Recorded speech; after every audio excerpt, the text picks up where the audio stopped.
Du lundi au vendredi, mercredi inclus, les inconditionnels des Feux de l'amour ont rendez-vous avec les familles Newman et Abbott à Genoa City pour des épisodes inédits sur TF1.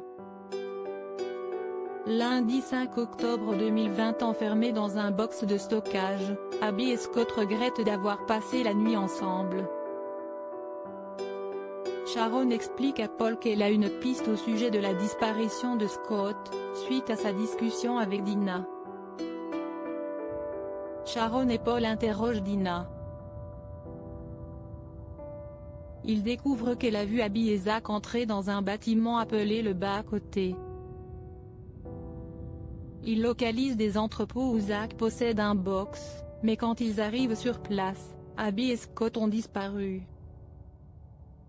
Dans l'heure d'Hilary, l'animatrice diffuse une photo montrant une femme escroquée par Jordan, ainsi que sa complice, il s'agit de Chelsea. Noah annonce à son père qu'il va prendre la tête du belvédère. Mardi 6 octobre 2020, Abby et Scott sont sur les traces de Zach. Ils arrivent à un motel lui appartenant.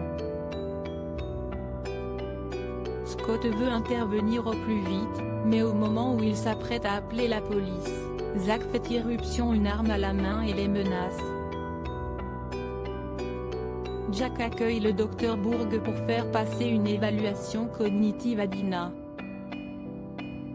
Voyant que celle-ci éprouve des difficultés, il préfère mettre le docteur dehors et faire l'évaluation plus tard. Victoria est en proie aux critiques suite au communiqué de presse qu'elle a écrit. Ashley lui en veut d'avoir tout mis sur le dos d'Abby alors que celle-ci est encore portée disparue, et Neil lui reproche de manquer d'humanité. Il propose à Victor de retoucher le communiqué. Furieuse, Victoria le remet à sa place.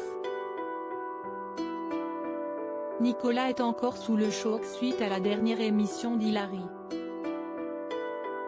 Il reproche à Chelsea de lui avoir caché son passé et admet avoir du mal à lui faire confiance. Mercredi 7 octobre 2020, Crystal tire un coup de feu sur Zach, qui menace Abby et Scott. Délivrés, ces derniers retrouvent leurs proches au poste. Scott n'est plus accusé du meurtre de Natalia. Sharon annonce à Tessa la mort de Zach et la fuite de Crystal. Jack souhaite cacher la maladie de Dina.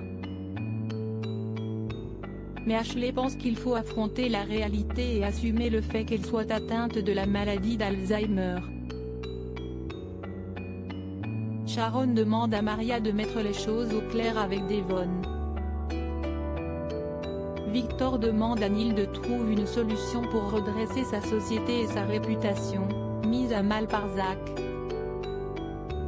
Neil va voir Paul pour lui demander d'arrêter les poursuites, mais il refuse. Jeudi 8 octobre 2020, à l'Athletic Club, Hillary est à la recherche de personnalités fortes à interviewer pour sa nouvelle émission en direct. Alors qu'elle s'entretient avec Jordan au bar, celui-ci va la piéger à son propre jeu.